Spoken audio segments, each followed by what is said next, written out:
Hello,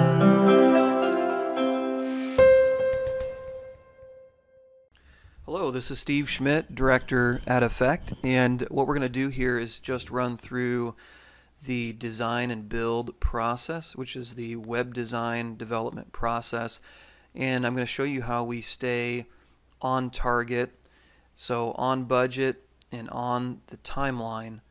And we're also going to run through the steps and what happens to allow us to move to another step, and some of the very, very, very common things that slow down projects or get them off track, and how we avoid or minimize those things and how we handle those things. So let's run through it here. So of course we've got planning, and we want to get the details of the site map, the site features, how things are going to be done, how something's going to work out for the long term, what's required, all that good stuff goes in at that point. We want to get all the details down as much as possible before we get into design and development. That's one way to make this stay on track, is do all the planning you can here, because if you're still planning when you get into development, there's just a bigger chance of development taking more time or rework, stuff like that. So we want to prevent all the rework possible. Defining the unique value proposition. Some people call it unique selling proposition. The reason why people would want to proceed further and go with you for something, that needs to be made clear at the beginning, so that what is designed and what is developed into the pages and all that stuff is based on that foundation. And that just makes for a good converting website, converting visitors into leads and customers. So to start planning, we just need the initial needs from the needs list that we provide clients to start the project. And usually there's not a whole lot that's required to start planning. So at this point, to move into design, we need to have any visual branding pieces that you've already created that are relevant to the new design. Photos, videos. Sometimes videos can wait till later as long as we know what they are, and stuff like that. But we want to see what photos you have in case we need to take more photos or find some photos. And in order to move to design, we also need to have the plan and the unique value proposition finalized. So in design mode, or the design step, we do the homepage design, of course, on what it looks like on desktop and mobile, usually. And sometimes there's projects where they're simpler projects where we don't do all that in Photoshop. We might put together what the theme is going to look like on an actual page and review it that way. Sometimes that's faster and more effective. It kind of depends on the project.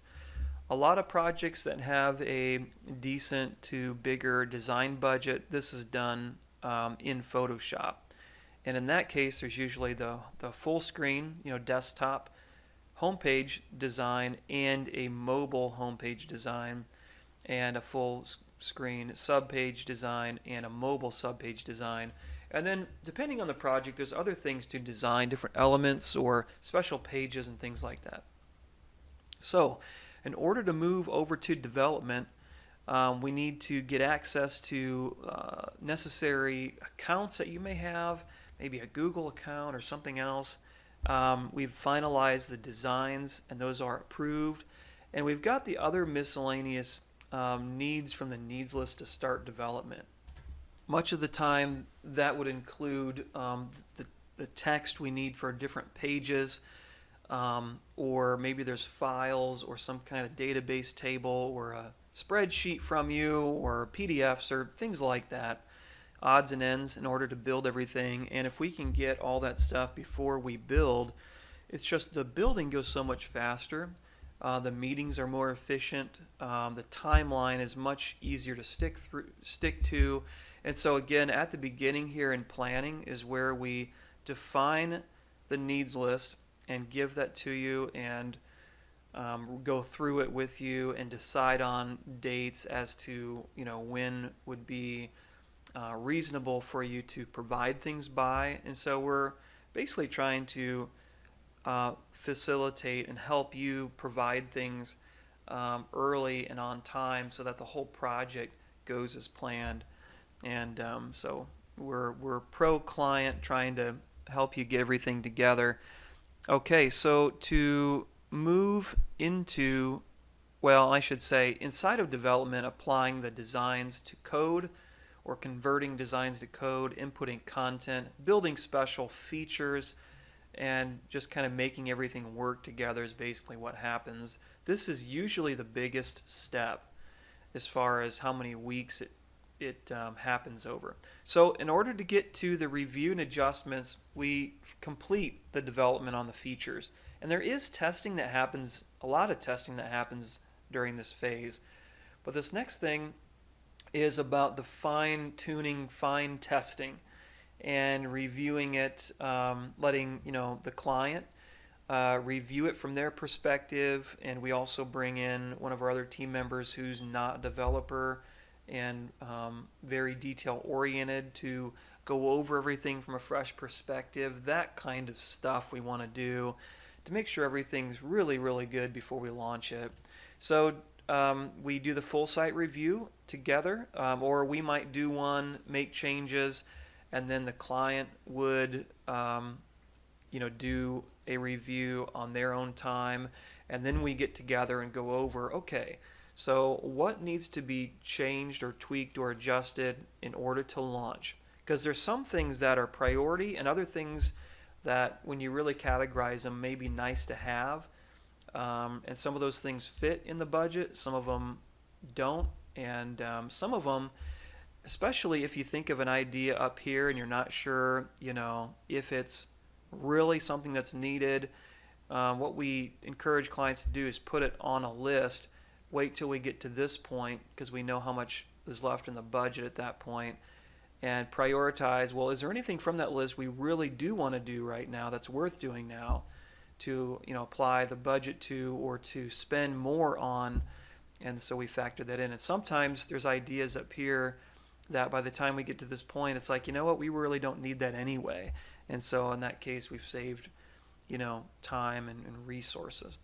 So anyway, when we review together, we'll define the adjustments needed to launch. We'll do the adjustments, and then we'll do the browser and mobile testing. We do that after the vast majority of all the development, because then you only need to do it once and not, here and here and over here again after the adjustment. So that's a way to keep it very efficient. Okay, so then we review the mobile site and see if there's any adjustments on that. Sometimes there are, a lot of times there's not.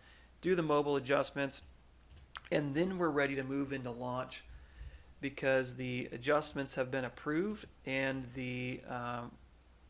and whoever is responsible for making the DNS change to make the new site live is ready to do that. And in some cases that means we've been provided a username and password to do that.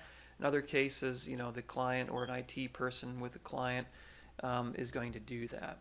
So we open the site to the public. We have a pretty lengthy launch process to make sure everything's good. And if we're planning on doing speed optimization, it's done after launch, because that's really the only time you can get a true reading on the speed. And then at that point, we can proceed to the next steps or the next phase, which is more of the ongoing work to attract traffic and convert that traffic into visitors. So let's take a quick look at these items down here. These are the things that tend to get a project off course. And like anything else, if we want things to go as planned, we have to constantly work to keep them on track and keep the momentum going. So these are the things that try to detract from what we're doing or try to sidetrack us. Late needs list items. If there are things that the client's just not able to provide or hasn't provided, all clients are busy, and sometimes they're not able to provide something. And what the ramifications of that are, we can't work on it, or we could try to work on part of it, wait till we get something, come back later and work on it, or we get you know, or we get part of what we need so we can work on part of it, come back later, then it changes. And it's just, it can throw things off course right at the beginning. And it's not really often felt until you get towards the end of the project. So, what I try to do as the director and what our project coordinator does is identify early on if there's something that might throw things off course. So if we don't get this for another couple of weeks, that would delay other things by a couple of weeks. So that's what we try to avoid, and that's why we have the needs list at the beginning. That's why we go through it together with the client so everybody understands what exactly each thing is and agree on reasonable times for the client to gather them so we can plan according to that. So we want to avoid that. So adjustments. There are adjustments that are urgent and just need to happen maybe right here in the middle of development. Oh yeah, you know what? Because of this feature, we really should have this other thing because we now see that it would be very odd if we didn't. And stuff like that can come up. And so if it fits in the budget, great. If it doesn't, we estimate for it. The client can then decide to proceed with it or not. And if it is something that needs to happen right here because it's going to hold something up, then we can work that in, or depending on the size of it, sometimes we might need to lengthen the project. But if something is not going to hold up the project, if it's more of an idea that we can put on a list, come back to later, that's usually always better because it keeps the project on track, on time, and then by the time you get to that point and prioritize the list, you may decide, or the client may decide, that there's things in there we probably don't have to do that anyway. And so that's a really good way of making sure we're doing the things that are truly valuable to the client. Okay, unexpected challenges. Sometimes there's something that maybe there's a third-party plugin that we're going to use because it prevents us from having to recreate the wheel, saves the client a bunch of money. And let's say the client all of a sudden, or I'm sorry, the person, the third party that created the plugin now changed it so it doesn't work the same way, or they're not supporting it anymore, or something like that. That doesn't happen very often, but there are unexpected challenges that come up. When they come up, the best thing we can do is identify them as soon as they come up, decide on what are the options. We could decide to do nothing in some cases and it's fine, or find a different plugin, or rework something, or there's usually more than one option. So we just identify the options, get with a client, decide on what to do, and then move forward. New ideas kind of ties into the adjustments thing. If there are new ideas that seem like they're good ones, and they usually always do, if they don't have to be done right now, putting them in that list to decide on after the original scope of stuff is ready is really the best thing for everybody. Because if they're still important by the time we get to the review stage, then they're probably worth doing. So then we'd estimate for that and then do it at that point if the client wants to proceed.